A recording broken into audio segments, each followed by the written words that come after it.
Okay, so I'm going to press on with the this MK series that I've been doing, and a few comments on it, and some good questions. And I've got a lot of questions myself. There's been a couple of comments that these people's never commented before. I'm going to try to help you out here. This is the title of the video, MK Davis. This one happens to be him talking about the road. I tried to put exactly in the title what the subject is about.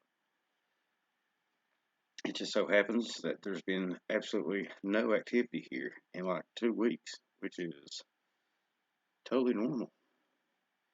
It used to be stuff would only happen every 3 weeks, and that went on and on and on, and I was recording it and marking it all down on a calendar, and then it just got to where they was coming a lot more often. But now it's back, well, it's been a couple weeks. Who knows? You try to figure something out about a booger, and yeah, we'll teach you about how much you got figured out. We'll trick you every time. Also been dealing with the chimney fire tonight. Yay, that's fun since like right before dark. I've packed like 500 gallons of water and dumped down my chimney. Freaking crazy. It was on my to-do list to clean out the chimney. I usually clean it out about this time of the year because the way this thing was built, it accumulates the soot and smoke backs back up in it. This has never happened before. Ever. It was crazy. So I'll probably have to check on that. But I'm going to try to get through this first one's, I think, like 30 minutes. We're going to try to get through a couple of them tonight. I want to press on with it. Again, this is information. This is nothing conclusive. This is something to make you think. And I'm the type of feller that likes to look at the evidence. Okay, I'm after the truth. Did something else happen down there than what we've been told? Maybe, maybe not. However, why release the degraded video? My biggest question, why do the shadows not match up for October? Why airbrush frames? Why does the Heenan go around threatening a bunch of people? Bunch of whys. It was just Roger and Bob Gimlin down there. Alright, that's the story. Let's go ahead with it, though. Hey, it's me. I want to resume talking a little bit about the Patterson film, but I want to do so by going into some of the background of the goings-on leading up to the Patterson event. What I'm going to talk about is the GO Road, and if you're unfamiliar with what that means, it's a acronym for the Gasket-Orleans Road. Gasket is on the coast, and Orleans is on the interior along the Klamath River. And the Forest Service seemed bent upon putting this road through there. The Native Americans said it's a ploy to get the lumber. And why the Native Americans objected is sort of the preamble to the film. Let me just turn this around. This is hard for me to read, so I mean it's small letters, and I can't get it to expand. But it's a story about the Gasket-Orleans Road. I'm going to try to read it to you. The Siskiyou Mountains are a small range in northwest California and southwest Oregon. In the southern part, they contain parts of the Klamath and Smith River watersheds. These watersheds are the traditional homelands of several Native American tribes, including the Yurok, Karuk, and Talawa tribes of Northern California, which I assume that's the Hoopas. These tribes are considered the high country to be of special spiritual importance since times predating recorded history. That's the area at Bluff Creek. Two of the rocks at the peaks of the high country are now called Dr. Rock, or I might add Medicine Rock, it's sometimes referred to, and Chimney Rock at about 4,000 feet. This region is held to be the center of the spiritual universe because it is believed that the original inhabitants of the world, who left just as humans appeared, climbed up through holes in the sky. And these high peaks are the last places they set foot on earth, hence the high concentration of spiritual powers here. The high country is the site of a ritual performed individually and involving days of fasting and meditation to obtain spiritual purity amidst the silence and undisturbed serenity.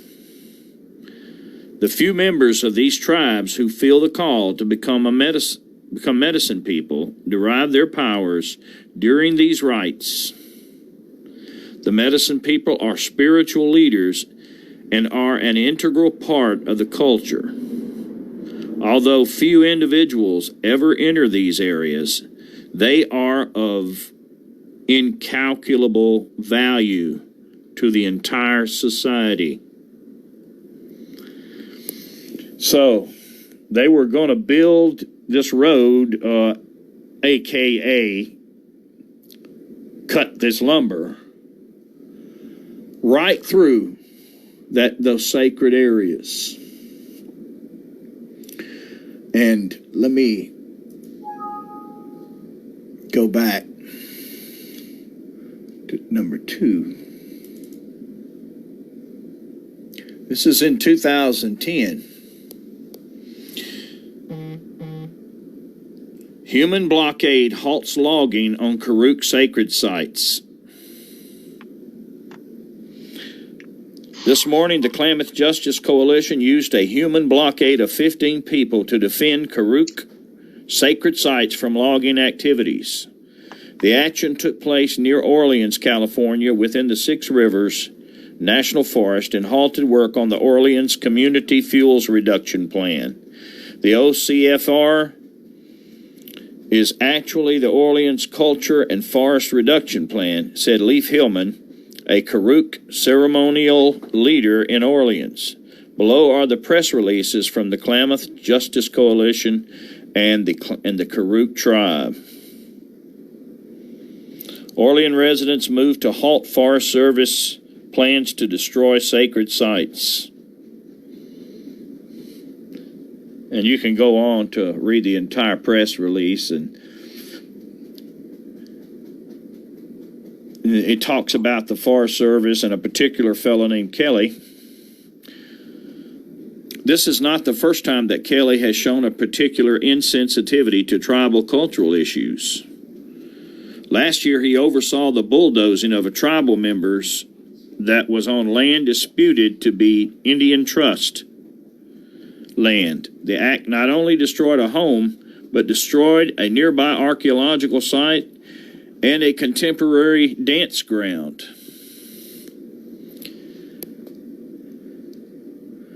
So you have to understand that what was going on in the late 50s was a travesty to Native Americans.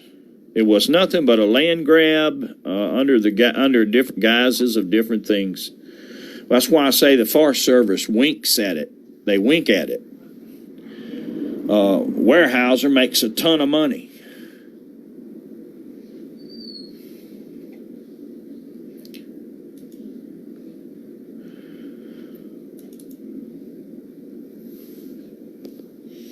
Tribe conservation groups sue Six Rivers National Forest. You see how long and ongoing this struggle is. Now, when I was there in 2009, I walked in along with my friend Don Monroe and my son Brian. Gates were locked. I walked in. It is about an 8-mile hike. And when we got there, and we spent the night there in a place called Louse Camp. And they had a picnic table there. And I was sleeping on the ground, and Don was up on the tabletop, and Brian was over by a tree in a sleeping bag. I could hear chanting. More than one voice. It was a couple of voices at least. And they were chanting in the wee hours of the morning. I couldn't understand what it was saying, but they were all chanting the same thing in unison. And when I asked the overseer at Fish Lake campground, he says that it was these people practicing these rites, medicine men in training.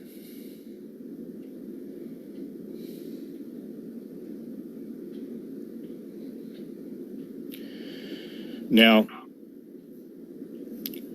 Tom Slick, the Texas oil millionaire, had hired John Green, Renee DeHenden,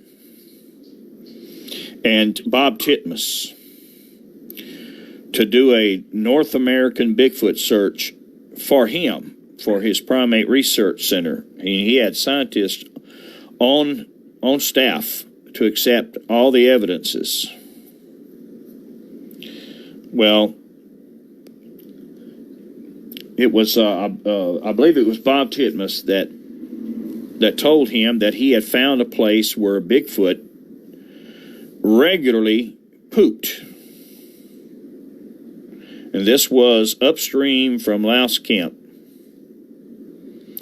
And so he went down there. The Texas oil millionaire did, Tom Slick. And they met at Louse Camp. And then him and Bob Titmus separated from the others and went upstream. And he went to this place, and they hid out and watched it.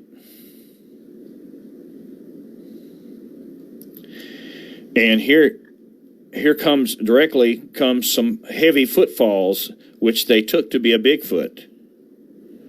And Bob Titmus became very sweaty and antsy, and he pulled his gun and held his gun up. And at the last minute, Slick grabbed the gun and pulled it down and saved Bob Titmus from shooting a Native American off his horse.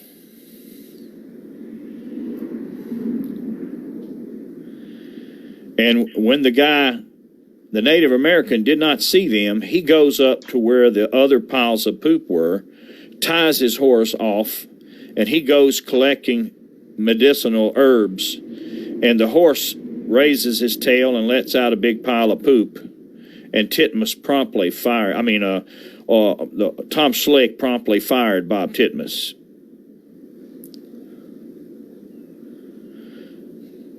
But these are the people who were doing the hunting.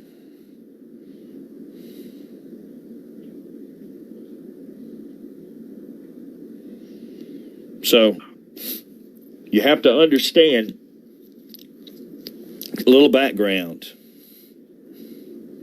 that there's a reason why they thought this place was sacred.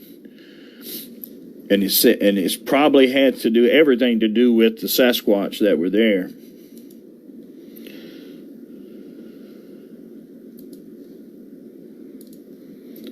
Let's see here.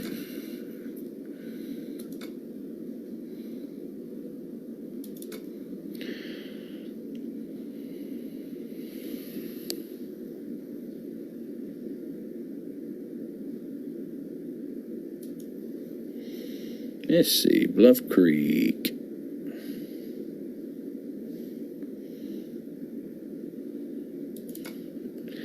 Let me see if I can find it here.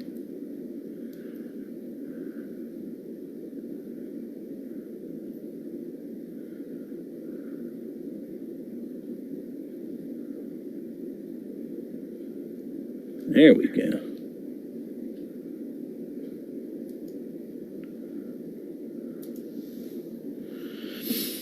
There I am. This is the Karuk Tribal Council. I gave a presentation to the Karuks about the events at Bluff Creek. The younger people in the tribe were more detached from that. They didn't care one way or another. The older people did. The people that went back to these times and remember them well, how they were treated.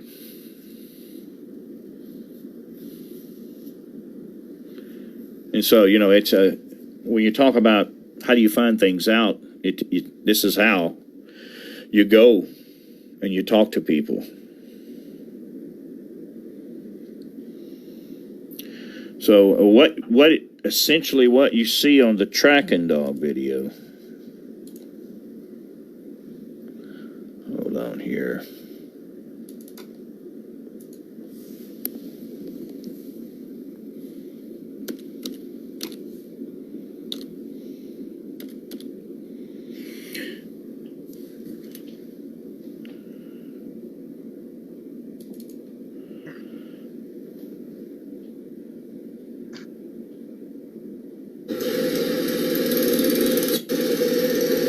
Is an invasion. You're looking at an invasion into sacred Indian lands.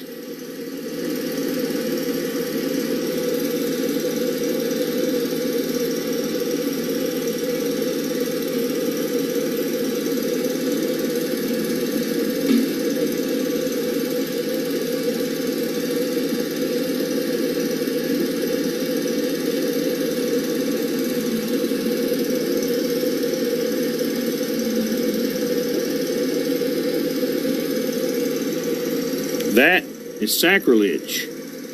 That's the way they viewed it.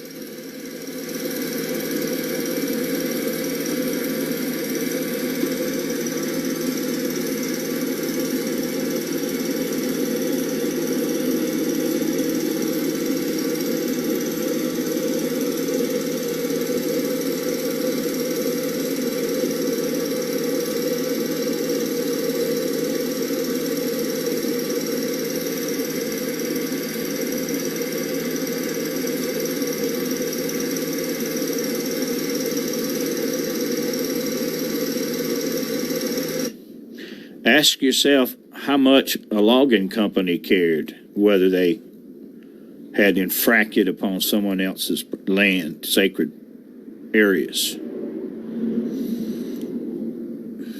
The answer would be not at all.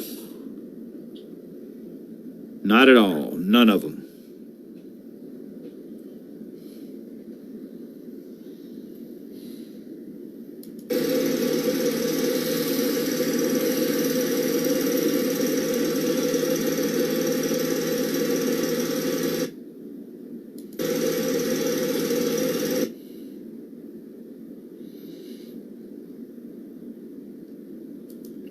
Why do you think this dog jumped on this guy?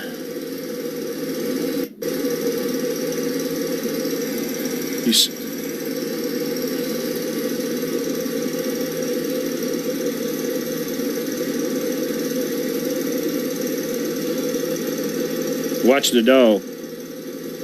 They tried to edit that out. They tried to edit it out. The dog jumped up on him, nipped him. This is most likely the guy that did the rendering.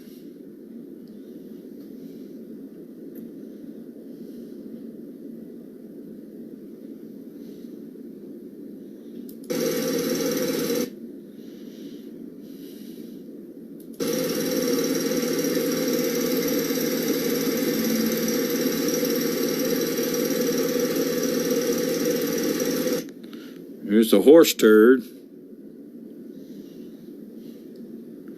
They're all perplexed by the horse turd at this point in time. Patterson had been through.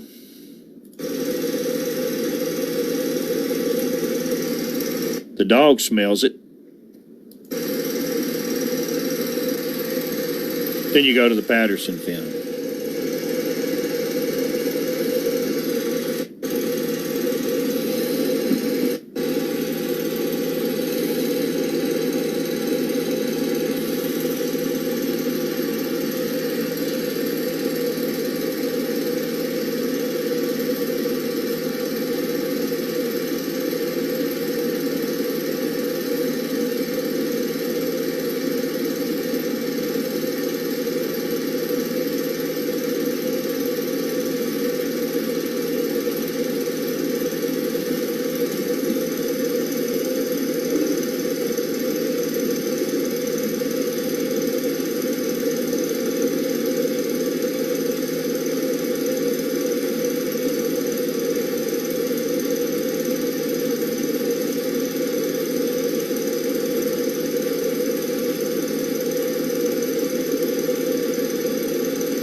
That's the red hole right there. You can't tell it on this old version. I'll call it up.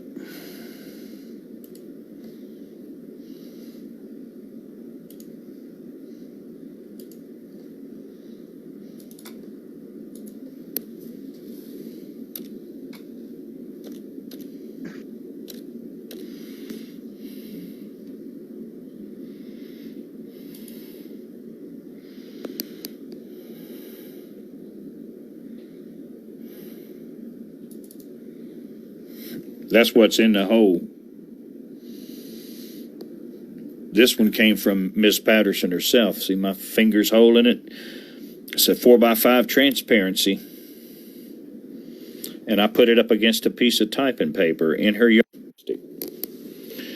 And took this picture.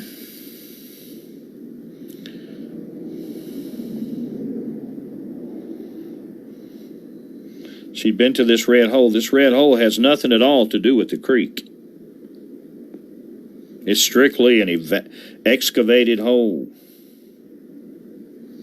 The creek water backed into it and floated a bunch of crud up. And they eventually took all these remnants, these rendered parts, or rendered whatever's left, and they moved them over against the hillside where the creek wouldn't come up and get into it.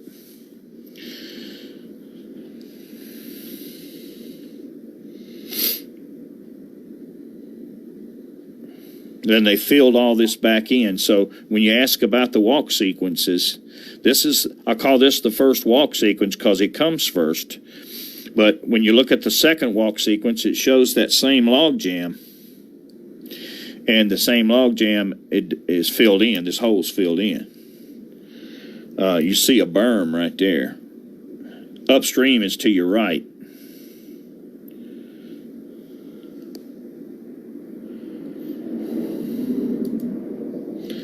Let's see if I can get back to aerial view.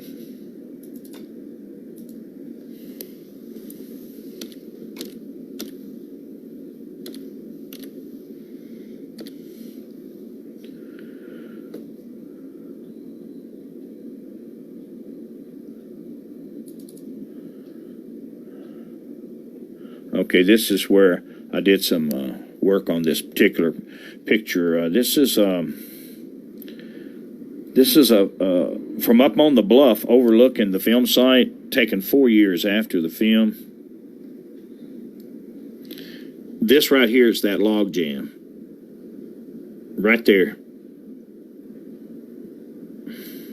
You see, it's nowhere near the creek.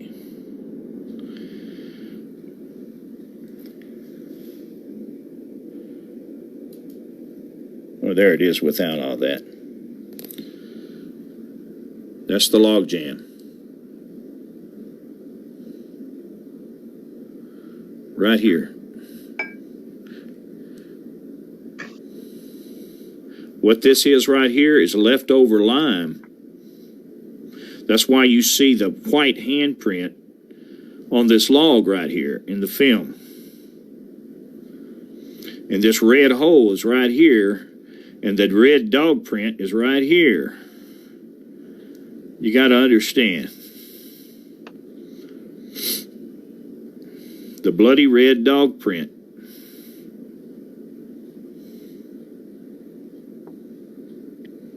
I can juxtaposition it.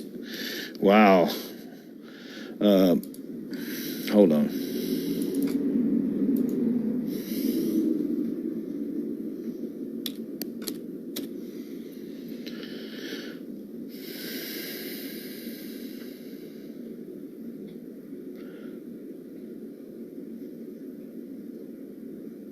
Let's just let this thing settle out here.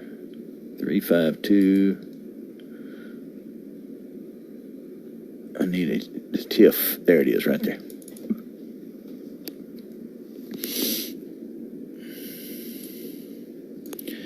Okay, here we go.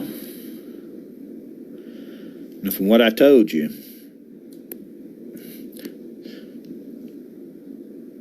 the log jam is off camera this way in this photo right here.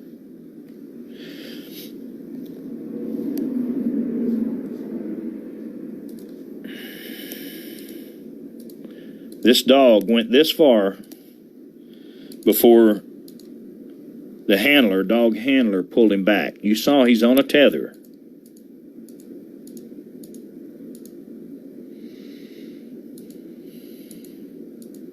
That's a bloody red dog print, and he touched right here, but he didn't put his weight down. So I know that he had blood on both front paws.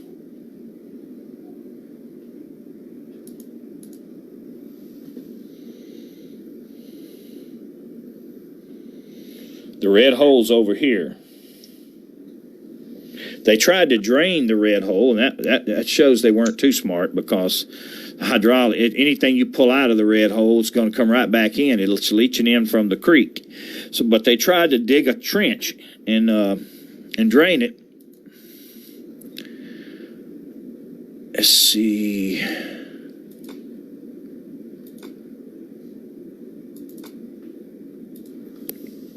I'll show you.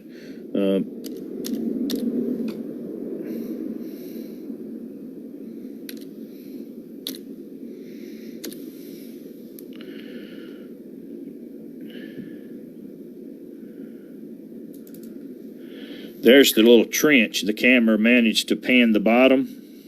You know, he was coming up an embankment. It wasn't the embankment to the creek. It was the embankment to this trench that they had dug. And they were trying to drain that red hole. They gave up on it, took all the parts out of that hole and reburied them. There's some equipment tracks right there.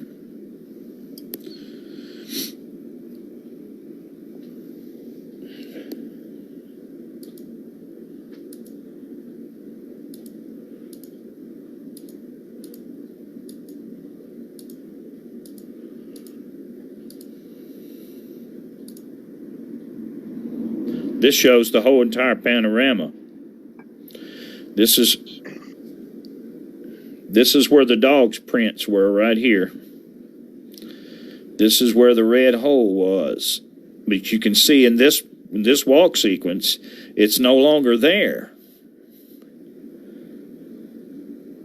This is the log jam. So between the first and second walk sequence, this hole was filled in, and this sandbar was landscaped, essentially, with a piece of equipment. You can see what's left of you can't hardly get equipment on and off without making some kind of marks. Let's see.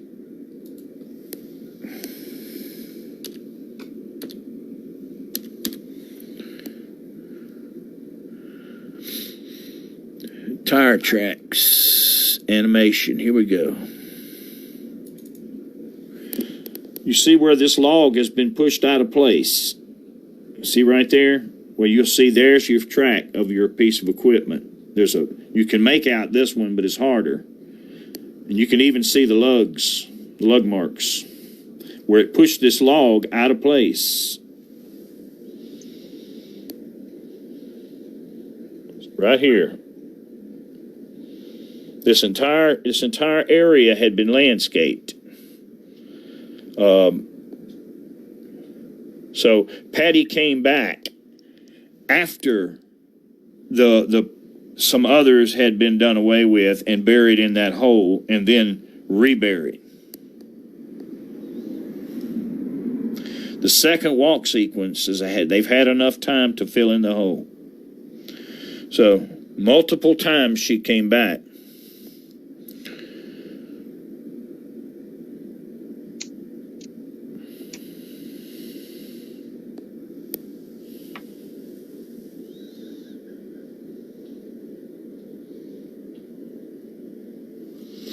Going back to the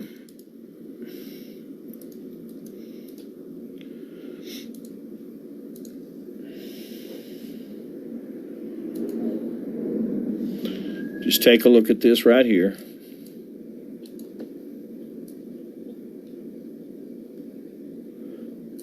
This is on that log.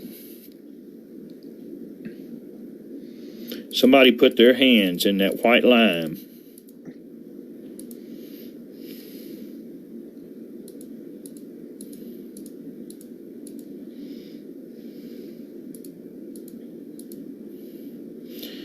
And put it on that log.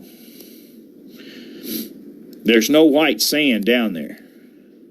That sand is all, in its very driest, it's like blue. And then when it's wet, it's black. Or real close. This is lime. Go back to that aerial view. And you see the lime piles very close by. That's the lime pile right there. This is the log. I tested this. It tested high in carbonates and slightly alkaline even after all these years, when this is entirely an acidic forest.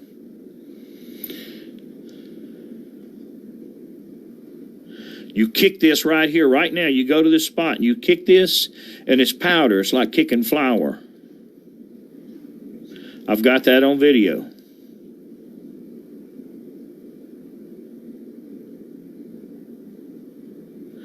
This is the log jam.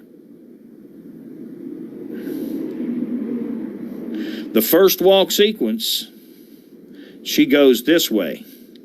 And she reaches the edge of the woods, like right in here, and goes down with her rear end showing straight at the camera. And then the next frame, she's back over here, heading out this way. And all this has been repaired. There's no hole there in the second one. But did y'all hear what he just said? Think about that. Fortunately, someone came forward and told me where they moved them.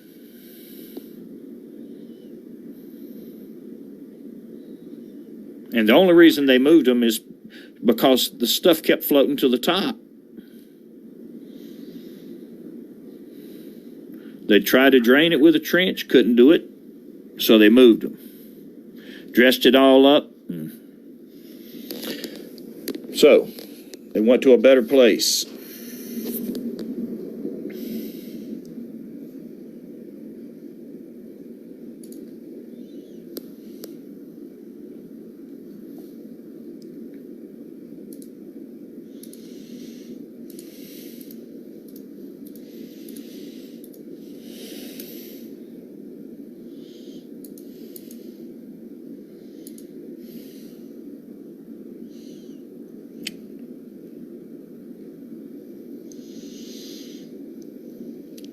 See, I can find you a whole bunch more, but you can't consider too much at one time. This is hard stuff to digest.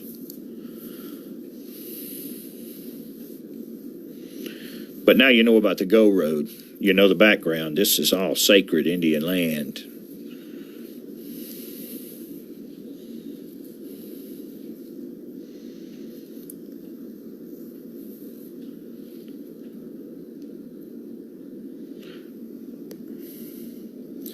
This is probably why.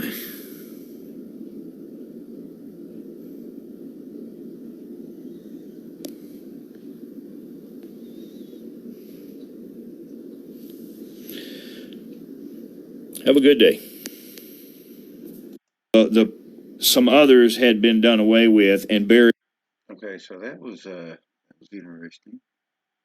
And I do remember him talking about that before. But listen to that again.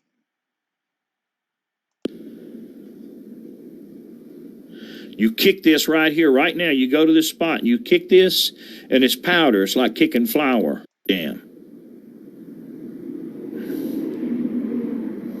The first walk sequence. This right here, listen. She goes this way. And she reaches the edge of the woods, like right in here, and goes down with her rear end showing straight at the camera.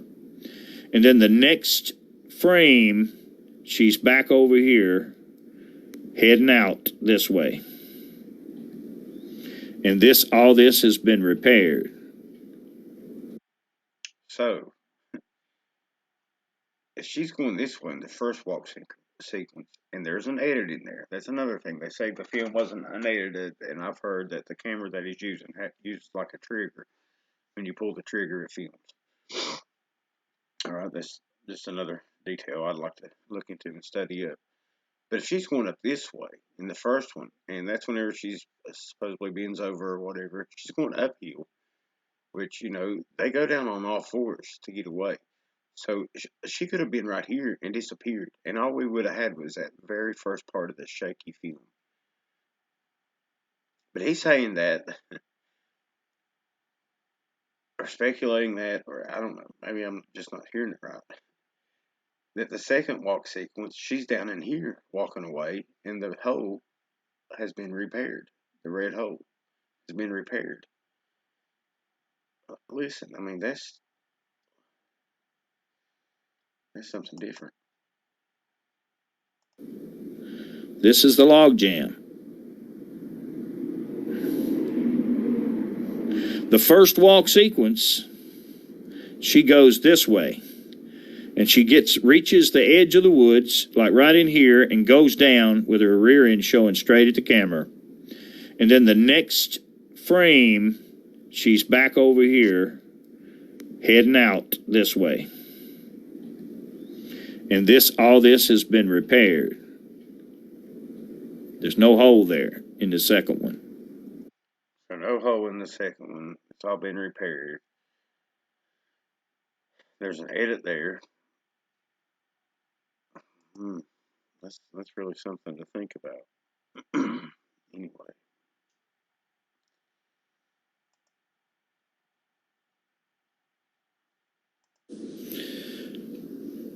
Have a good day.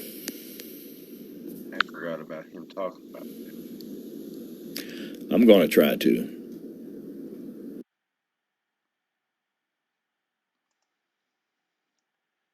But anyway, I think I'm going to do another one. Give me a few minutes, and I will come back.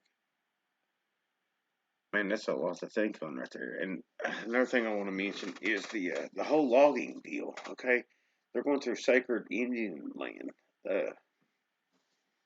They had protests and stuff over it, which is a shame. It's a shame, and it shows the greed of these elites, the lumber companies. Like around here, you got the coal companies and all that. The Pam says when she been over, she had a baby. I mean, I don't know. Um,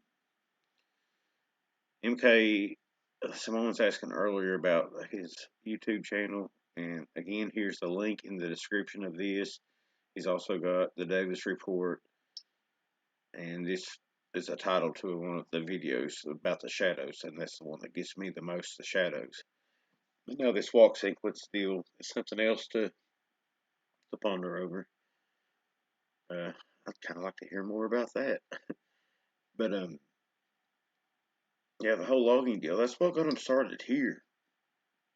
We had the logging done. We had the worms eating our trees, and the trees, all the oaks were dying out. So instead of just letting them die out and turn back to dirt, we decided to sell them. So we had the logging done, and that's what got them stirred up around here. I do believe.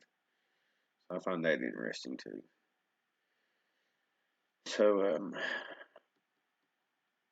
yeah, lots to ponder here. Again, I'm gonna walk outside and check the chimney one more again, and I'll come back in about 5 minutes. I'm gonna at least do one more tonight. Y'all come back.